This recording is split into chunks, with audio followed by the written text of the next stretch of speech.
The courtroom doors open. The bailiff commands the crowd to rise. Judge Vanderby takes the bench. The case is called Katrina versus Bubba. A mother steps forward, her voice heavy with concern. She says her 8-year-old son Caleb's grades have dropped. Fights at school. Arguments with teachers.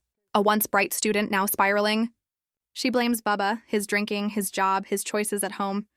The tension in the room is already rising. Support court with Judge Vanderby is now in session. Judge, this is case number JVB 1046, Katrina case. Thank you. You're welcome. You all may be seated. Okay. Miss Katrina, you brought this case before the court. What's going on?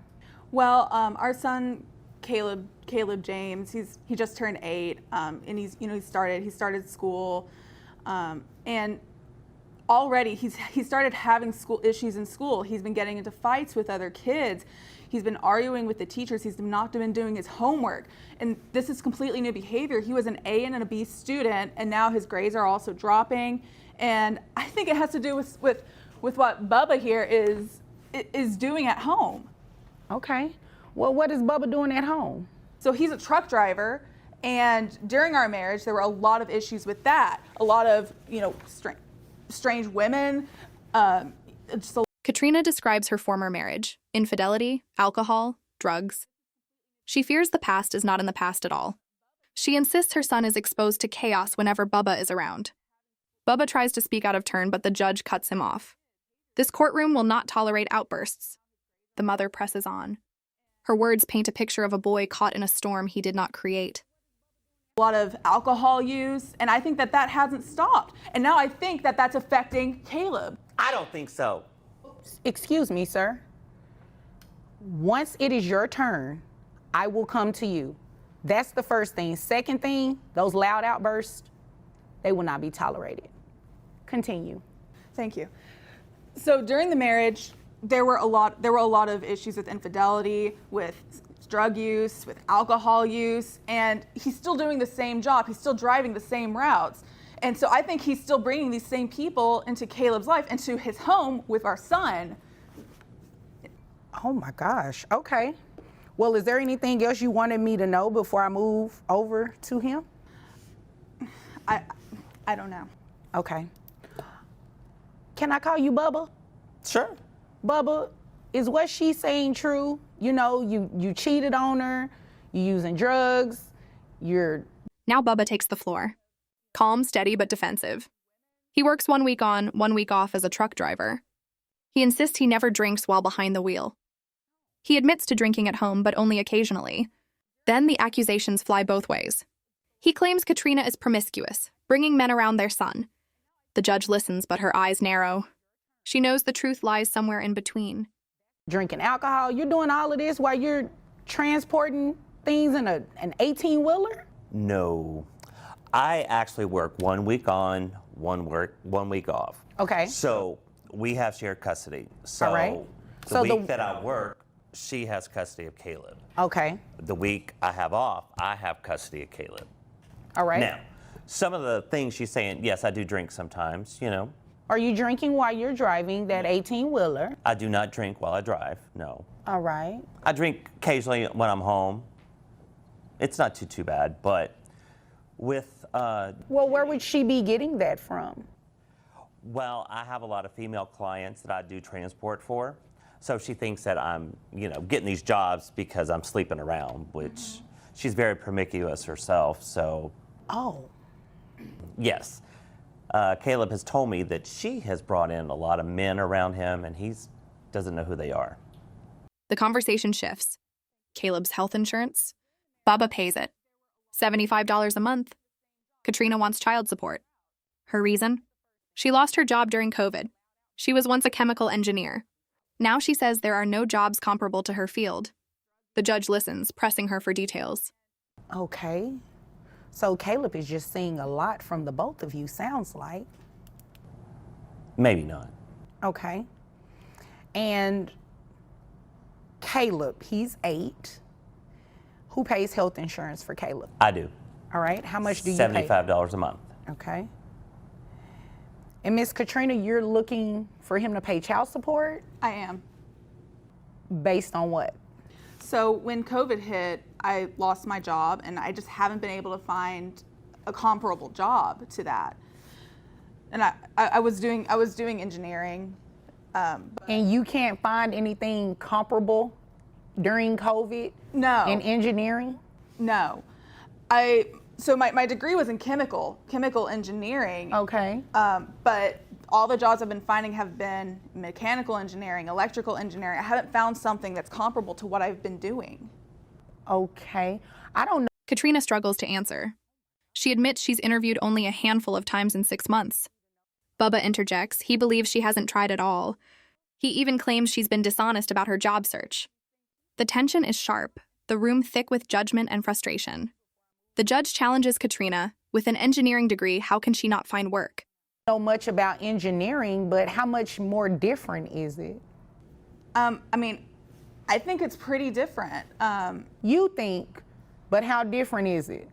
I don't know, because I haven't done mechanical engineering or electrical engineering, so I don't have a basis to compare the two. What do you think about that? I just think she's lazy. Oh, well, you said it. Because with her, she has a degree in engineering.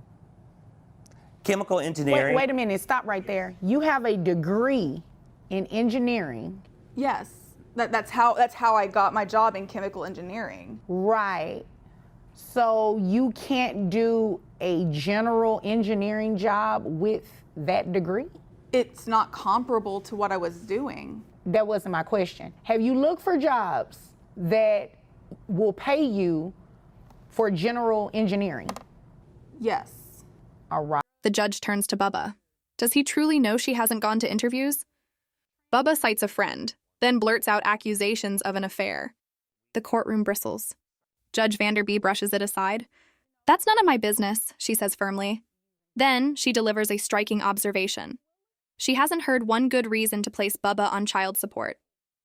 He works, he shares custody, he pays insurance. The logic is undeniable. Right. How many interviews have you gone on? 3 or 4 in the last 6 months. 3 or 4 in the last 6 months, and they all said no to hiring you? Yes. That's interesting. I saw you signal over here. You said 0? Mm-hmm. How do you know, sir, that she hasn't gone on any of these job interviews? I have a friend that she knows, and he's told me Oh. because he's been sleeping with her. Oh, okay. Well, that's none of my business. Has nothing to do with me. Miss Katrina, I haven't heard a single reason why I should place this man on child support. He testified and said that he works 1 week on, 1 week off. He has Caleb during his week off. He pays health insurance. You have Caleb, I'm assuming, well, not an assumption, what he said, that Katrina pleads again. She points to Caleb's struggles, his need for help, his need for counseling. The judge agrees. Therapy is necessary. But therapy is not a reason for child support. The ruling becomes clear. No support will be ordered. Instead, the judge makes a bold correction. The health insurance will now be split evenly. Katrina must reimburse Bubba $37.50 each month. when he's on, you have Caleb. I'm assuming all of that's the truth, right? Yeah, we do have that 1 week on, 1 week off, but with these behaviors that Caleb's having, it's just, he needs treatment, he needs help, he needs counseling, he needs something to help. And I don't disagree with you there. I do believe that if he is having behavioral issues and everything like that, maybe seek some type of therapy, play therapy maybe, individual counseling, maybe you all could do family counseling, but that is not a legitimate reason to place this man on child support. So I'm going to deny your request today to place him on child support.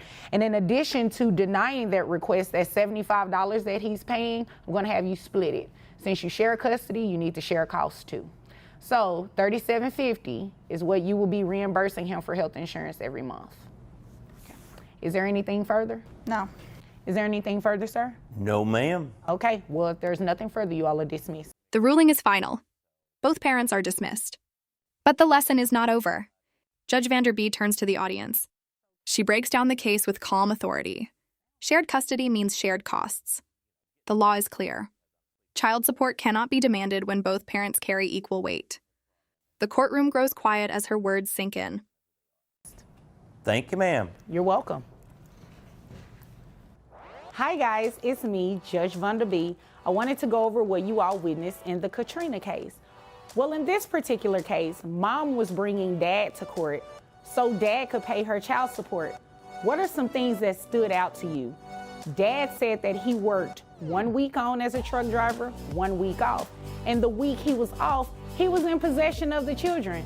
So would it have been fair to place him on child support when he's actually having the kids for an entire week, and during the time that he's on, mom has the kids for an entire week? Absolutely not.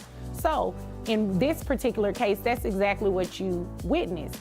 No child support was ordered, but you did hear that mom was going to reimburse dad half of the cost of health insurance for the children.